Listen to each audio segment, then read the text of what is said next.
رب اشرح لي صدري ويسر لي أمري واحلل عقدة من لساني يفقهوا قولي اللهم ثبتنا عند الموت بلا إله إلا الله اللهم اجعلنا من الذين آمنوا وعملوا الصالحات وتواصوا بالحق وتواصوا بالصبر آمين يا رب العالمين. So in today's khutbah, inshallah, obviously everybody has the coronavirus on their minds and the kind of panic that many cities are experiencing. People are running into grocery stores and fighting each other over toilet paper and toothbrushes and all kinds of things. You know, hand sanitizers become a rare commodity now. I'm sure those stocks are going up.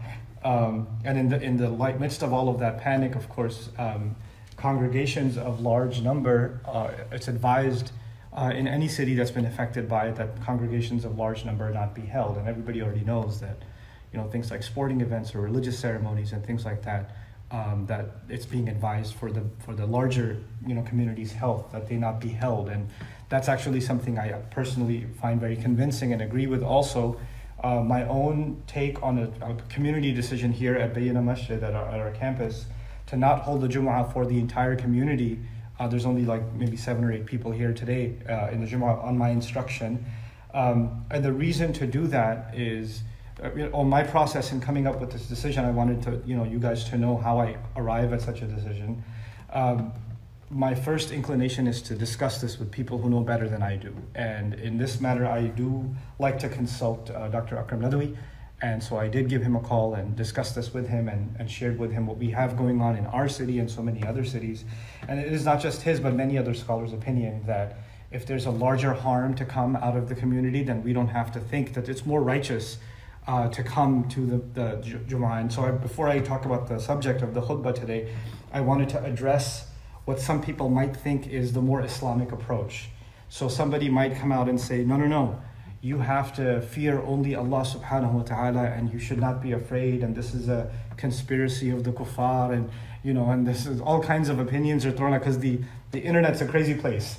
And not only the internet, the masjid can be a crazy place. Everybody has their own opinion on what to do and not have any fear or concern, because if Allah is protecting us, nothing is going to happen to us. While all of that is true, when Allah protects us, nothing can happen to us. And Allah Azza wa Jal gave us these guarantees in the Quran. إِن يَنْصُرْكُمُ اللَّهُ فَلَا غَالِبَ لَكُمْ. If Allah were to aid you, then there's no one that can overpower you. There's absolutely no one or no thing that can ever overpower you.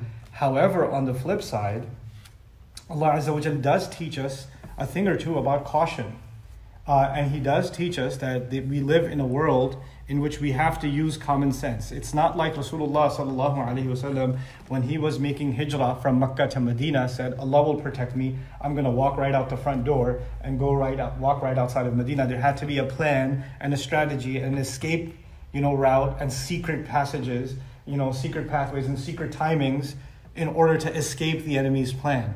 And at the end of the day, what we learn in our religion is we do the best we can, we take whatever precaution we can, and then protection only comes from Allah. You don't get to drive into a red light speeding and then say, Allah will protect me. No, you have to take your precautions, and yes, Allah will protect you. And if Allah decides some harm will come your way, it doesn't matter how many traffic signs you observe, if it was going to come your way, it was going to come your way. There's no way to avoid that. But our religion does teach that kind of responsibility. The other thing is, if somebody says, I don't care, I'm coming, or we have to stick together, it's not just about you. It's not just about a concern for you. You may have, for example, this virus, and you're sitting next to someone whose immune system is very weak, and you didn't get affected by it. Maybe you didn't even know you had it, and a few days later it emerged that you have it, because it doesn't show itself except after a few days, and you basically caused this person and their family irreparable harm. So it's not just even about ourselves. So this is a matter of larger responsibility, and that is something our religion does in fact teach.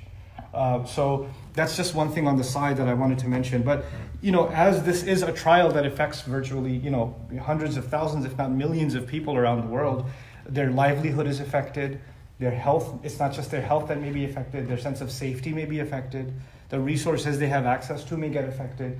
A lot of people depend for their livelihood, or for family reasons they have to travel and their travel is affected.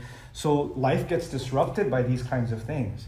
And it can be a very difficult trial. So I'm sure there are people that have had to make many serious changes in their life as a result of what's going on. Border closings and governmental shutdowns and all kinds of things that are happening. So as a result of that, I wanted to highlight something that I was thinking about what to give khutbah about today, and I don't want to give a khutbah about the coronavirus. But what I do want to give a khutbah about is, what does Allah say about scenarios in which people feel like the world is closing in on them, or they don't know where to go, or they feel like they're completely vulnerable and subject to attack, right? And one great parallel that I think is worthy of contemplation is what happens after, this is important now, after Musa alayhi salam crosses the water. So the Israelites have now escaped the Pharaoh. They are now in the desert. And I want you to understand what that scene looks like. These are thousands and thousands of people, men, women, and children, that have left their homes behind, so they probably don't even have another day's worth of clothes. They can't possibly have days and days and days worth of food, so they don't have a lot of food with them. And there are old among them, sick among them, children among them, babies among them, men among them, women among them, all kinds of people among them. And they are in the desert, so they actually don't even have shelter from the sun. So they're in the scorching sun, fine, they escape Fir'aun, which is immediate death, but the desert is a kind of death on its own, isn't it? And that's where they find themselves, in the thousands. And so even if any one person is taking a sip of water, 20 people are looking at them desperately. This is the scenario in which we find ourselves, Allah describing this scene, and they're starting to get agitated because, how are they going to survive? And they are going to turn to Musa alayhi salam. We're running out of water. That's obviously what's going to happen very quickly. We're running out of water, It's very different from nowadays when you and I travel and we're like, man, we're out of snacks. We're out of chips. Okay, stop over at the next gas station. We take the access to food or access to drink as something for granted. They couldn't do that. They can't do that. They can't say, oh wait, I left my favorite juice back in Egypt. They can't do that. They can't turn back. That's gone forever now. So in that scenario, Musa alayhi salam had to speak to all of them.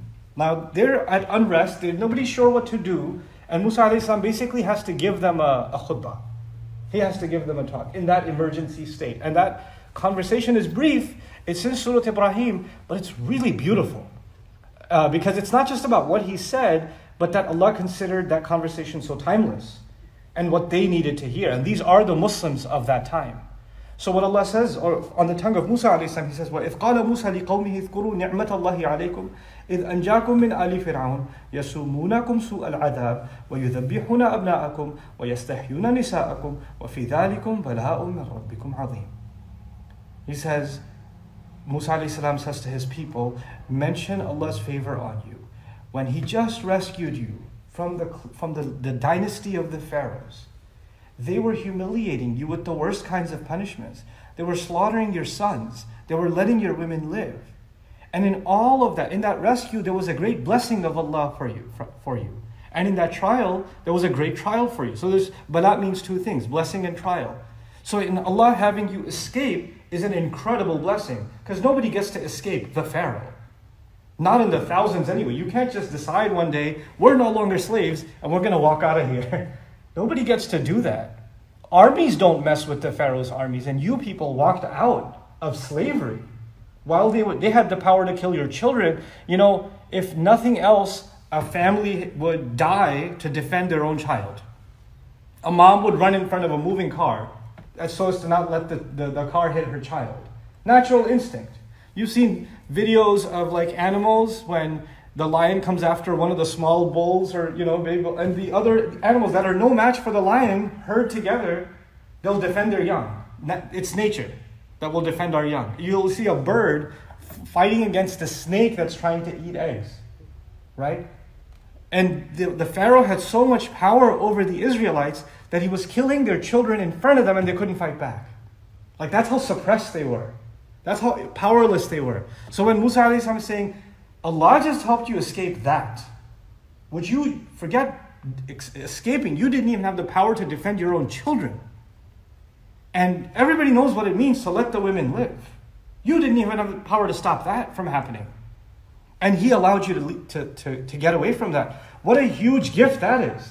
Here they are thinking about the problem.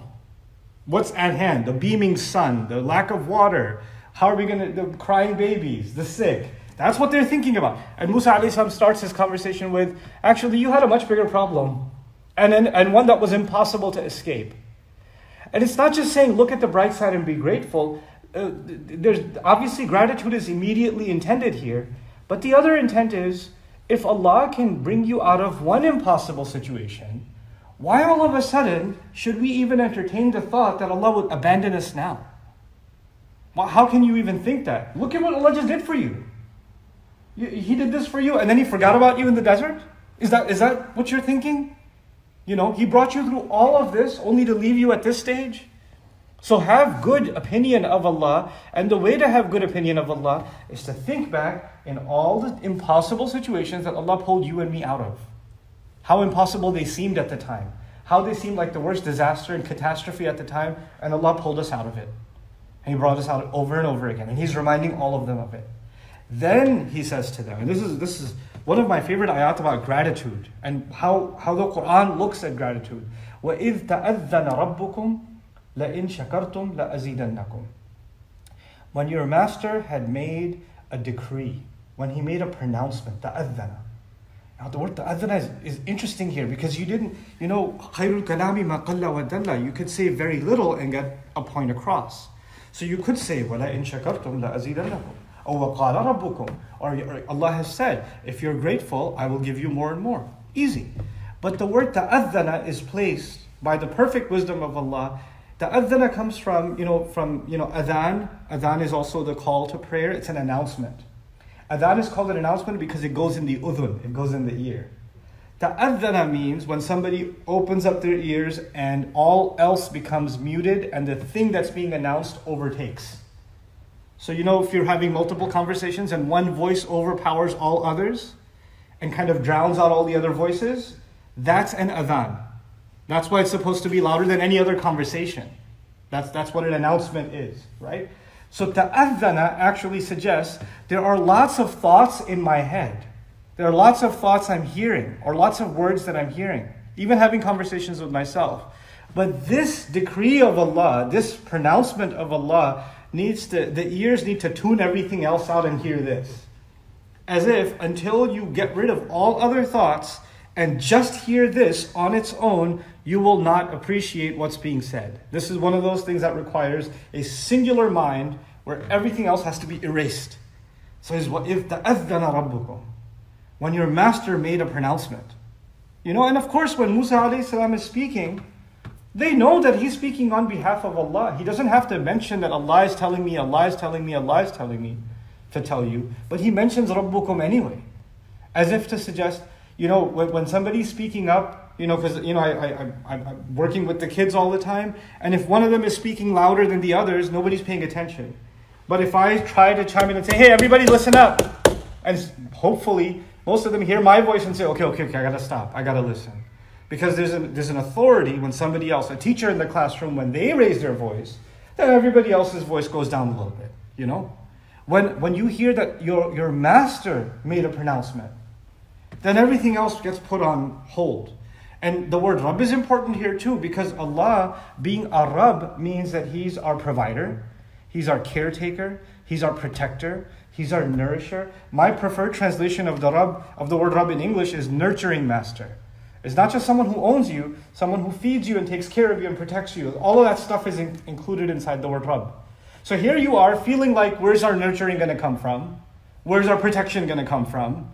And Allah says, well, listen to the one that gives you protection and nurturing and has authority over you. The kind of authority He has over you and me, we don't even have over our own bodies. وَإِذْ تَأَذَّنَ رَبُّكُمْ. He says, لَإِن شَكَرْتُمْ لَأَزِيدَنَّكُمْ. Even if you were to be, it's hard to translate this, but I'll try to add more English words to get the point across. Even if you were to be the least bit grateful, if you were at all grateful, like Allah is not in this ayah talking about us being grateful continuously and throughout our lives. Actually, that would have been in tashkuru, the mudari' form, the present tense form. Here it is لَإِن شَكَرْتُمْ. It's huduth. It's even if at one instant you have shown me gratitude, real gratitude. You're truly grateful for whatever Allah has given you. You're truly grateful for it. And you don't turn to Allah and think, where are you? Why aren't you helping me? Why, you could be doing better for me. If you can develop the sense of finding something to be grateful for. Now the question arises, these people are in the desert. They're still hot. They're still sweating as Musa alayhi salam is talking to them. So when he says, if you were even the least bit grateful, they could look around and say, grateful for what? What do you want me to be grateful for? And the idea, because when you look around, the only things you can see are things to complain about, things to not be grateful for. So what are you being grateful for? The previous ayah that I referred you to has the key to that question, has the answer to that question. If you and I can think about the times that Allah has come through for us in impossible situations, then first of all, you're grateful for what happened in the past.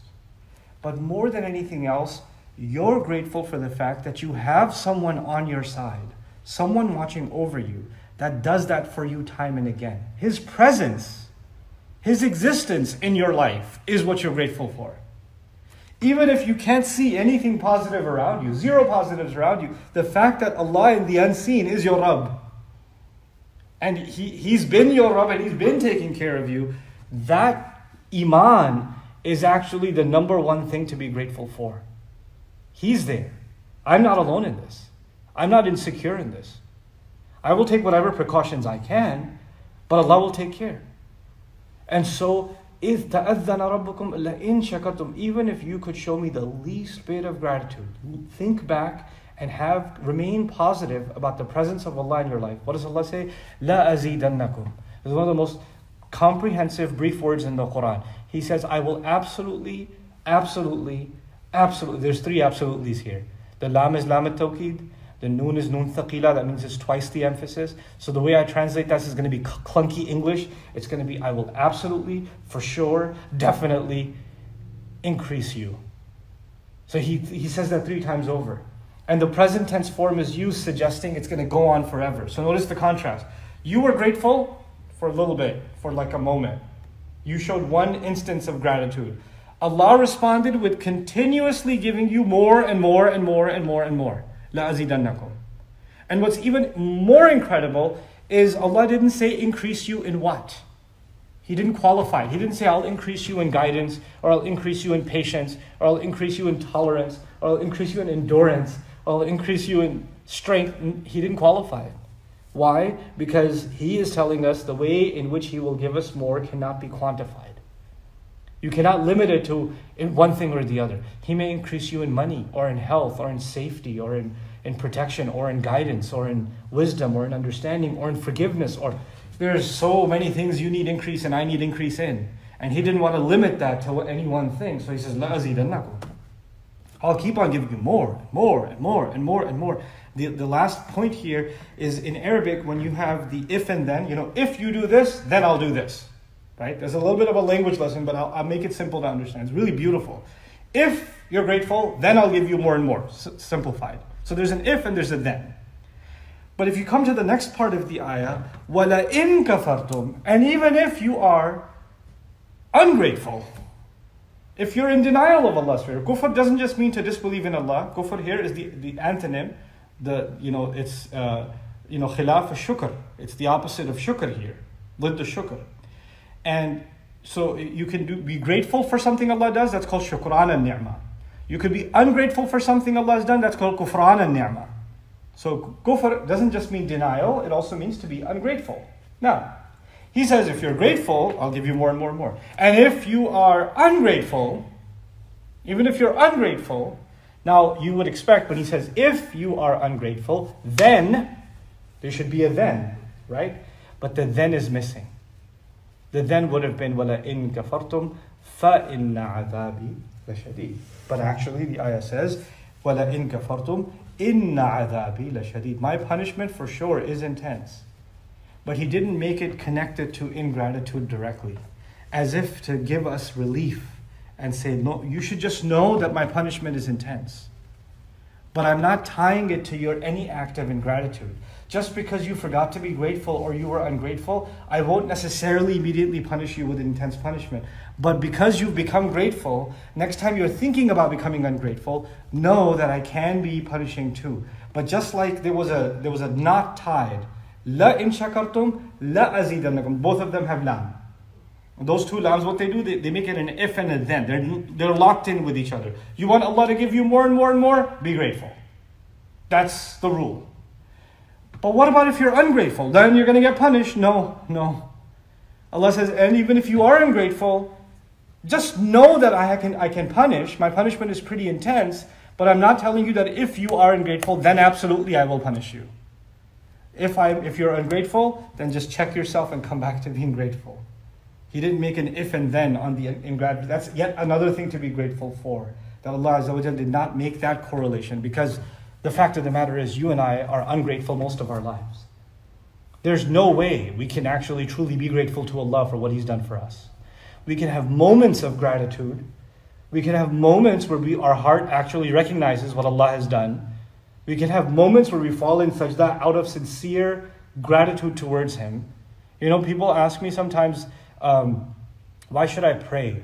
I mean, because Allah's going to throw me in hell if I don't pray? Actually, what does prayer begin with? Once you say Allahu Akbar and you start the prayer, the first thing you're reciting is the Fatiha. And in the Fatiha, the first thing you're saying is Alhamdulillah, isn't it? Allah is telling you what the prayer is for. If you feel grateful, you'll pray. Prayer is actually a sign that you recognize Allah's favors on you. You're acknowledging Allah's favors on you. You're acknowledging how grateful you are and I am. That's what prayer is. When prayer is getting weaker, actually it's not necessarily all parts of your iman. You still believe in God. You still believe in the last day. You still believe in heaven and hell. What might be becoming weaker is your sense of gratitude. That might actually be becoming weaker. So this is a time for you and I we want more. We want more protection. We want more safety. We want our children to be okay. We want our parents to be okay. There are, warnings about people of older age that are at higher risk, for example, right? Or children with certain diseases, or people that have, immune deficiencies and things like that. They're at risk, and we have loved ones that are in that state. So we're scared about that. We're worried about that for ourselves and our families. This is the time where we want Allah to give us more and more and more. So this is the time where, as a spiritual exercise for all the families that are listening to this, myself included, that we sit with our children, we sit with our families, and we kind of talk about what is it that we are to be grateful for. What has Allah done for us? And recount, not just the things you see. Look back and recount. What are the times that Allah did this and this and this? And how Allah brought us out. These ayat, I didn't even share with you this. These were like ayahs number 6 onwards. And I'll wrap up with this. In ayah number 5, Allah says about Musa alayhi salam, وَلَقَدْ أَرْسَلْنَا مُوسَى بِآيَاتِنَا أَنْ أَخْرِجْ قَوْمَكَ مِنَ الظُّلُمَاتِ إِلَى النُّورِ. We gave Musa our revelation, so telling him, get your people out of darknesses into light. Get your people out of darknesses into light. And if you continue that imagery, get your people out of being ungrateful to being grateful. It's one of its themes. How does someone come out of darkness to light? They go from being ungrateful to grateful. And you and I think dark times in our life and how Allah kept pulling us back into light over and over again. This is actually something we must do if we want for Allah to open the doors of rizq and open the doors of protection and give us more and more and more. So may Allah Azza wa Jalla make all of us, every one of us in our lives, worthy of more and more and more by His favor. And may Allah Azza wa Jalla accept our gratitude on our acknowledgement of His favor that is felt from our hearts and declared to Him. وَأَمَّا بِنِعْمَةِ رَبِّكَ فَحَدِّثْ. As for the favor your master has done for you, then talk about it. Allah says talk about it. So talk to family about it. Discuss it. Don't just sit with your family and say, well, if I die, then what are you going to do?